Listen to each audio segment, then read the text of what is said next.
നോണയൊക്കെ നമ്മൾ ഇനി ചറപറ പറഞ്ഞുകൊണ്ടിരിക്കാൻ പോവാണ്. ഒരു വെരിഫിക്കേഷൻ ഇനി നമ്മൾ നടത്താൻ പോകുന്നില്ല. ഹായ്, ആരിഫ് ഹുസൈൻ ഡീബങ്ക്ഡ് ചാനലിലേക്ക് സ്വാഗതം. ഈ വീഡിയോയിൽ നമ്മൾ പരിശോധിക്കുന്നത് ഇസ്ലാമിനെതിരെയുള്ള വിമർശനങ്ങളിൽ സ്ഥിരമായി ഉപയോഗിക്കപ്പെടുന്ന ചില തെറ്റായ വാദങ്ങളെയും അവഹേളനങ്ങളെയുമാണ്. ഇവിടെ സംസാരിക്കുന്ന വ്യക്തി ഇസ്ലാമിക പ്രമാണങ്ങളെയും വിശ്വാസങ്ങളെയും പരിഹസിക്കാനും തെറ്റായി ചിത്രീകരിക്കാനും ശ്രമിക്കുകയാണ്. പ്രധാനമായും സ്വർഗ്ഗത്തെക്കുറിച്ചുള്ള ഖുർആനിക വിവരണങ്ങളെ തരംതാണ രീതിയിൽ ചിത്രീകരിക്കാനും ഇസ്ലാമിന്റെ ചരിത്രപരമായ വ്യാപനത്തെ വാളുകൊണ്ടുള്ള അക്രമമായി വ്യാഖ്യാനിക്കാനും ഗാസയിലെ മനുഷ്യത്വരഹിതമായ കൂട്ടക്കൊലകളെ ന്യായീകരിക്കാനുമാണ് അയാൾ ഈ സംഭാഷണത്തിലൂടെ ലക്ഷ്യമിടുന്നത്. ഈ വാദങ്ങളിലെ പൊള്ളത്തരവും യുക്തിശൂന്യതയും നമുക്ക് ഓരോന്നായി പരിശോധിക്കാം. സ്വർഗീയാനുഭൂതികളും വികലമായ ചിത്രീകരണങ്ങളും. ആദ്യം തന്നെ സ്വർഗ്ഗത്തിലെ സ്ത്രീകളെയും ഹൂറികളെയും കുറിച്ചുള്ള അയാളുടെ പരാമർശം നോക്കാം. ഖുറാനിലെ വചനങ്ങളെ അയാൾക്കിഷ്ടമുള്ള രീതിയിൽ ചിത്രമാക്കുകയും എന്നിട്ടത് ഖുറാനിൽ ഉള്ളതാണെന്ന് അവകാശപ്പെടുകയും ചെയ്യുന്ന വിചിത്രമായ രീതിയാണ് ഇവിടെ കാണുന്നത്. അയാൾ ഇവിടെ ചെയ്യുന്നത് തികഞ്ഞ വഞ്ചനയാണ്. ഖുറാൻ എവിടെയാണ് സ്വർഗ്ഗത്തിലെ ഹൂറികളെ അശ്ലീലമായി ചിത്രീകരിച്ചിട്ടുള്ളത്? ഖുറാൻ ഹൂറികളെ വിശേഷിപ്പിക്കുന്നത് അതീവ മര്യാദയോടും പവിത്രതയോടുമാണ്. സൂറത്തുൽ വാക്കിയ 22-23 വചനങ്ങളിൽ പറയുന്നത് നോക്കുക. കണ്ണഞ്ചിപ്പിക്കുന്ന സൗന്ദര്യമുള്ള ഹൂറികളും ചിപ്പിയിൽ ഒളിച്ചുവെക്കപ്പെട്ട മുത്തുകൾ പോലെയിരിക്കും അവർ. ഇവിടെ ചിപ്പിയിൽ ഒളിച്ചുവെക്കപ്പെട്ട മുത്തുകൾ എന്ന പ്രയോഗം തന്നെ അവരുടെ പരിശുദ്ധിയെയും സ്വകാര്യതയെയുമാണ് സൂചിപ്പിക്കുന്നത്. കൂടാതെ സൂറത്ത് റഹ്മാൻ 72 വചനത്തിൽ കൂടാരങ്ങളിൽ ഒതുങ്ങി നിൽക്കുന്ന ഹൂറികൾ എന്ന് കാണാം. ഇത് സൂചിപ്പിക്കുന്നത് അവരുടെ അന്തസ്സും മറയുമാണ്. ഇതിനെ ബിക്കിനിയിട്ട രൂപത്തിൽ ചിത്രീകരിക്കാൻ ഖുറാനിൽ ഒരു വാക്കുപോലുമില്ല. അയാൾ തന്റെ മനസ്സിലുള്ള വൈകൃതങ്ങൾ ഖുറാനിലേക്ക് ചേർത്തുവെക്കുകയാണ്. ഖുറാനിലെ വചനങ്ങളെ ചിത്രീകരിക്കുക എന്നതല്ല, മറിച്ച് ഇസ്ലാമിനെ അവഹേളിക്കാൻ അശ്ലീല ചിത്രങ്ങൾ നിർമ്മിക്കുക എന്നതാണ് അയാളുടെ യഥാർത്ഥ ലക്ഷ്യം. സ്വർഗ്ഗത്തിലെ സുഖങ്ങൾ എന്നത് മനുഷ്യന്റെ ഭൗതിക ചിന്തകൾക്കും അപ്പുറമുള്ള അനുഭൂതികളാണ്. അതിനെ കേവലം ലൈംഗിക വൈകൃതങ്ങളായി ചിത്രീകരിക്കുന്നത് അയാളുടെ തന്നെ കാഴ്ചപ്പാടിലെ തകരാറാണ്. ഇനി നമുക്കിതിനെ നിരീശ്വരവാദത്തിന്റെ കണ്ണിലൂടെ നോക്കാം. നിരീശ്വരവാദികളെ സംബന്ധിച്ചിടത്തോളം മനുഷ്യൻ എന്നത് കേവലം രാസപ്രവർത്തനങ്ങളുടെ ഒരു കൂട്ടം മാത്രമാണ്. പ്രണയവും സൗന്ദര്യവും അനുഭൂതികളുമെല്ലാം വെറും പരിണാമപരമായ അതിജീവന തന്ത്രങ്ങൾ മാത്രമാണെന്ന് ഇവർ വാദിക്കുന്നു. ഇത്തരം വരണ്ട ഒരു ലോകവീക്ഷണത്തിൽ നിന്നുകൊണ്ട് മനുഷ്യന്റെ ഉന്നതമായ ആത്മീയ അഭിലാഷങ്ങളെ പരിഹസിക്കുന്നത് തികഞ്ഞ വൈരുദ്ധ്യമാണ്. പടർന്ന് പ്രചരിച്ചിട്ടില്ല, മുഹമ്മദ് നബിക്ക് ശേഷമാണ് പ്രചരിച്ചത്. യെസ്, മുഹമ്മദ് നബിയുടെ കാലഘട്ടത്തിലും പല രാജാക്കന്മാർക്കും മുഹമ്മദ് നബി കത്ത് എഴുതിയിട്ടുണ്ട്. എഴുതിയെന്നറിയോ? നിങ്ങൾ ഇസ്ലാമിലേക്ക് കടന്നു വരണം എന്ന് എഴുതിയിട്ടുണ്ട്. എന്നിട്ട് ഇല്ലെങ്കിൽ എന്താ നിങ്ങളുടെ രാജ്യത്തെ ആക്രമിക്കുന്നു, അങ്ങനെയാണ് എഴുതിയേക്കുന്നത്. അതെ. അപ്പൊ അവിടെ വാളുകൊണ്ടല്ല ഇസ്ലാം പ്രചരിച്ചത്. നമ്മള് അല്ലല്ല നിങ്ങൾ നിങ്ങളുടെ രാജ്യത്തിന്റെ പുറത്ത് എന്റെ ഒട്ടകം എന്റെ കുതിരപ്പട അവിടെ ഉണ്ട്, നിങ്ങള് മര്യാദക്ക് ഇസ്ലാമിലേക്ക് വന്നോ, ഇല്ലെങ്കിൽ എന്റെ സൈന്യം നിങ്ങളെ നിങ്ങൾക്കില്ലാത്ത ഉന്നതമായ ഒരു ധാർമ്മിക സങ്കല്പത്തെ ഇസ്ലാം മുന്നോട്ട് വയ്ക്കുമ്പോൾ അതിനെ ചെളിവാരി എറിയാൻ ഇത്തരം തരംതാണ വിദ്യകൾ ഉപയോഗിക്കുകയാണ് ഇവർ ചെയ്യുന്നത്. ഇസ്ലാമിന്റെ വ്യാപനവും വാളും എന്ന മിഥ്യാധാരണ. അടുത്തതായി അയാൾ ഉന്നയിക്കുന്നത് ഇസ്ലാം പ്രചരിച്ചത് വാളുകൊണ്ടും ഭീഷണിപ്പെടുത്തിയുമാണ് എന്ന പഴയതും പൊളിഞ്ഞതുമായ വാദമാണ്. ചരിത്രപരമായ വസ്തുത എന്തെന്നാൽ ഈ കത്തുകൾ ലഭിച്ച മിക്ക രാജാക്കന്മാരെയും പ്രവാചകൻ മുഹമ്മദ് നബി ആക്രമിച്ചിട്ടില്ല. ഉദാഹരണത്തിന് അബിസീനിയയിലെ നേഗസ് രാജാവ് ഇസ്ലാം സ്വീകരിച്ചില്ലെങ്കിലും അദ്ദേഹം മുസ്ലിങ്ങൾക്ക് അഭയം നൽകി. അവർ തമ്മിൽ യുദ്ധമുണ്ടായില്ല. ഈജിപ്തിലെ മുഗൌക്കിസ് രാജാവ് ഇസ്ലാം സ്വീകരിച്ചില്ലെങ്കിലും അദ്ദേഹം പ്രവാചകന് സമ്മാനങ്ങൾ നൽകി തിരിച്ചയച്ചു. പ്രവാചകൻ അദ്ദേഹത്തെ ആക്രമിച്ചില്ല. പിന്നെ എവിടെയാണ് അയാൾ പറയുന്ന ഈ ആക്രമണ ഭീഷണി? യഥാർത്ഥത്തിൽ ഇസ്ലാമിക രാഷ്ട്രം പ്രതിരോധപരമായ യുദ്ധങ്ങളാണ് നടത്തിയത്. അടിച്ചമർത്തപ്പെട്ട ജനതയെ മോചിപ്പിക്കാനാണ് ഇസ്ലാം വാളെടുത്തത്. ഖുറാൻ പറയുന്നത് നോക്കുക. മതത്തിന്റെ കാര്യത്തിൽ യാതൊരു നിർബന്ധവുമില്ല. അൽബക്കറ 2:256. മനസാക്ഷിക്കു വിരുദ്ധമായി ആരെയും മതം മാറ്റാൻ ഇസ്ലാം അനുശാസിക്കുന്നില്ല.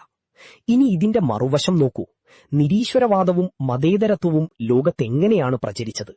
ലക്ഷക്കണക്കിനു മനുഷ്യരെ കൊന്നൊടുക്കിയ കമ്മ്യൂണിസ്റ്റു വിപ്ലവങ്ങളിലൂടെയും ലോകമൊട്ടാകെ കോളനിവൽക്കരണം നടത്തി വിഭവങ്ങൾ കൊള്ളയടിച്ച പടിഞ്ഞാറൻ സാമ്രാജ്യത്വത്തിലൂടെയുമാണ് ഇവരുടെ ആശയങ്ങൾ പലയിടത്തും എത്തിയത്. ഇസ്ലാം വാളുകൊണ്ടു പ്രചരിച്ചു എന്നാരോപിക്കുന്നവർ തങ്ങളുടെ പ്രത്യയശാസ്ത്രങ്ങൾ ഒഴുക്കിയ രക്തപ്പുഴകൾ കാണാൻ മറന്നുപോകുന്നു. ഇസ്ലാം ജനഹൃദയങ്ങൾ കീഴടക്കിയത് അതിന്റെ നീതിയും ലാളിത്യവും കൊണ്ടാണ്, അല്ലാതെ അയാൾ നുണ പറയുന്നതുപോലെ ഭീഷണിപ്പെടുത്തിയല്ല. ഗാസയിലെ കൂട്ടക്കൊലയും അയാളുടെ ഇരട്ടത്താപ്പും. വീഡിയോയിൽ അയാൾ ഏറ്റവും ക്രൂരമായ നിലപാട് സ്വീകരിക്കുന്നത് ഗാസയിലെ ഇസ്രായേൽ അതിക്രമങ്ങളെക്കുറിച്ചാണ്. അവിടെ നടക്കുന്നത് വംശഹത്യയല്ലെന്ന് അയാൾ പച്ചയായി നുണ പറയുകയാണ്. 40,000-ഓളം മനുഷ്യർ, അതിൽ പകുതിയിലധികവും കുട്ടികളും സ്ത്രീകളും കൊല്ലപ്പെട്ട ഒരു സാഹചര്യത്തെയാണ് അയാൾ ഇത്തരത്തിൽ ലഘൂകരിക്കുന്നത്. അന്താരാഷ്ട്ര കോടതി പോലും വംശഹത്യ നടക്കാനുള്ള സാധ്യതയുണ്ടെന്ന് നിരീക്ഷിച്ച ഒരു വിഷയമാണിത്. ആശുപത്രികളും വിദ്യാലയങ്ങളും ഐക്യരാഷ്ട്രസഭയുടെ അഭയകേന്ദ്രങ്ങളും തകർക്കപ്പെടുമ്പോൾ അതിനെ ന്യായീകരിക്കാൻ അയാൾ ഉപയോഗിക്കുന്ന വാക്ക് വെറുതെ ഉണ്ടാക്കി പറയുന്നത് എന്നാണ്. ഇത് കേവലം അറിവില്ലായ്മയല്ല, മറിച്ച് മുസ്ലിങ്ങളോടുള്ള കടുത്ത വിദ്വേഷം കാരണം മനുഷ്യത്വം നഷ്ടപ്പെട്ട ഒരവസ്ഥയാണ്.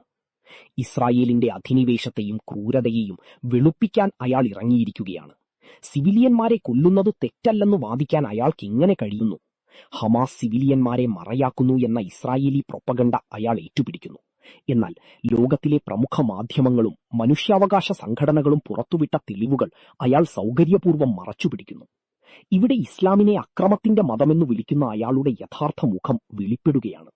ഒരു ജനതയെ ഒന്നടങ്കം കൊന്നൊടുക്കുന്ന സയനിസ്റ്റ് ഭീകരതയെ അയാൾ പിന്തുണയ്ക്കുന്നു. ഇസ്ലാം യുദ്ധരംഗത്തുപോലും സ്ത്രീകളെയും കുട്ടികളെയും വൃദ്ധന്മാരെയും കൊല്ലരുത് എന്ന് കർശനമായി കൽപ്പിച്ച മതമാണ്.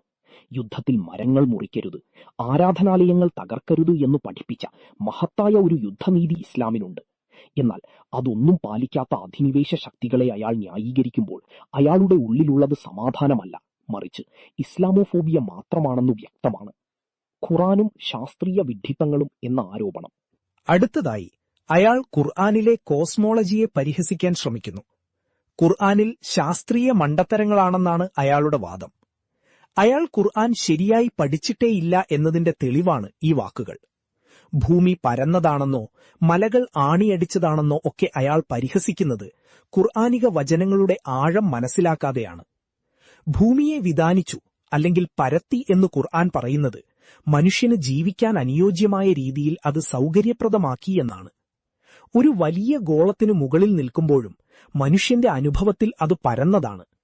ആ ഒബ്സർവേഷണൽ ലാംഗ്വേജാണ് ഖുർആൻ ഉപയോഗിക്കുന്നത്, അല്ലാതെ അത് ശാസ്ത്രീയമായ തെറ്റല്ല. കൂടാതെ ഭൂമി ഉരുണ്ടതാണെന്ന സൂചനകൾ ഖുർആനിൽ വ്യക്തമാണ്. സൂറത്തു അസ്സുമറിലെ 5-ാം വചനത്തിൽ തക്വീർ എന്ന പദമാണ് ഉപയോഗിച്ചിരിക്കുന്നത്. രാത്രിക്കുമേൽ പകലിനെയും പകലിനുമേൽ രാത്രിയെയും ചുറ്റിക്കൊണ്ടിരിക്കുന്നു എന്നാണ് അതിന്റെ അർത്ഥം. ഒരു ഗോളാകൃതിയിലുള്ള വസ്തുവിനുമേൽ മാത്രമേ ഇത്തരത്തിൽ ചുറ്റൽ സാധ്യമാകൂ എന്ന് 14 നൂറ്റാണ്ടുകൾക്ക് മുൻപേ ഖുർആൻ സൂചിപ്പിച്ചു. മലകളെ ആണി പോലെ ഉറപ്പിച്ചു എന്ന് പറയുന്നത് ഭൂമിശാസ്ത്രപരമായ സന്തുലിതാവസ്ഥയെയാണ് സൂചിപ്പിക്കുന്നത്. ഇന്ന് സയൻസ് മലകളുടെ അടിത്തട്ടുകൾ ഭൂമിയുടെ പാളികളെ ഉറപ്പിച്ചു നിർത്താൻ സഹായിക്കുന്നു എന്ന് തെളിയിച്ചിട്ടുണ്ട്. ഇനി നമുക്ക് നിരീശ്വരവാദികളുടെ ശാസ്ത്രത്തെ നോക്കാം. ഓരോ കാലത്തും മാറിക്കൊണ്ടിരിക്കുന്ന നിഗമനങ്ങളെയാണ് ഇവർ അന്തിമ സത്യമായി കാണുന്നത്. പ്രപഞ്ചം യാദൃശ്ചികമായി ഉണ്ടായതാണെന്നും ശൂന്യതയിൽ നിന്ന് എല്ലാം പൊട്ടിമുളച്ചതാണെന്നും പറയുന്ന ഇവരുടെ യുക്തി ഏത് ശാസ്ത്രീയ തെളിവുകളുടെ അടിസ്ഥാനത്തിലാണ്? പ്രപഞ്ചത്തിലെ ഓരോ കണികയിലും കാണുന്ന അത്യന്തം സങ്കീർണമായ ഡിസൈൻ ഒരു ഡിസൈനർ ഇല്ലാതെ ഉണ്ടായതാണെന്ന് വിശ്വസിക്കുന്നതിനേക്കാൾ വലിയ അന്ധവിശ്വാസം വേറെയില്ല. അയാളുടെ ഈ വിമർശനങ്ങൾ തികച്ചും ഏകപക്ഷീയമാണ്. പ്രവാചകൻ മുഹമ്മദ് നബി തന്റെ ജീവിതത്തിലൂടെ കാണിച്ചു തന്ന കാരുണ്യവും വിശ്വസ്തതയും ലോകം അംഗീകരിച്ചതാണ്. മൈക്കിൾ ഹാർട്ട് തന്റെ പുസ്തകത്തിൽ ലോകത്തെ ഏറ്റവും വലിയ സ്വാധീനം ചെലുത്തിയ വ്യക്തിയായി പ്രവാചകൻ മുഹമ്മദ് നബിയെ തെരഞ്ഞെടുത്തത് വെറുതെയല്ല. നിരീശ്വരവാദികളുടെയും ലിബറലുകളുടെയും ധാർമ്മികതയുടെ അടിസ്ഥാനം എന്താണ്? അവർക്ക് ഓരോ കാലത്തും മാറിക്കൊണ്ടിരിക്കുന്ന താൽക്കാലിക ലാഭങ്ങൾ മാത്രമാണ് ശരിയും തെറ്റും. ഇസ്ലാം നൽകുന്നത് കാലാതീതമായ ദൈവീക നിയമങ്ങളാണ്. അത് മനുഷ്യനെ മൃഗീയമായ വികാരങ്ങളിൽ നിന്ന് മുക്തനാക്കി ഉന്നതമായ മാനുഷിക മൂല്യങ്ങളിലേക്ക് നയിക്കുന്നു. ഈ വീഡിയോയിലൂടെ അയാൾ ചെയ്യാൻ ശ്രമിക്കുന്നത് ഇസ്ലാമിനെക്കുറിച്ച് അറിവില്ലാത്ത ആളുകളെ തെറ്റിദ്ധരിപ്പിക്കാനാണ്. എന്നാൽ സത്യം അതിനേക്കാൾ ശക്തമാണ്.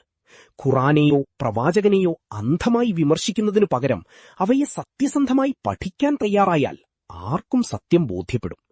ഈ വീഡിയോ ഇഷ്ടപ്പെട്ടെങ്കിൽ ലൈക്ക് ചെയ്യൂ, ആരിഫ് ഹുസൈൻ ഡീബങ്ക്ഡ് ചാനൽ സബ്സ്ക്രൈബ് ചെയ്യൂ, ഷെയർ ചെയ്യൂ. മറ്റൊരു വീഡിയോയുമായി വീണ്ടും കാണാം. നോണയൊക്കെ നമ്മൾ ഇനി ചറ പറഞ്ഞുകൊണ്ടിരിക്കാൻ പോവാണ്. ഒരു വെരിഫിക്കേഷൻ ഇനി നമ്മൾ നടത്താൻ പോകുന്നില്ല.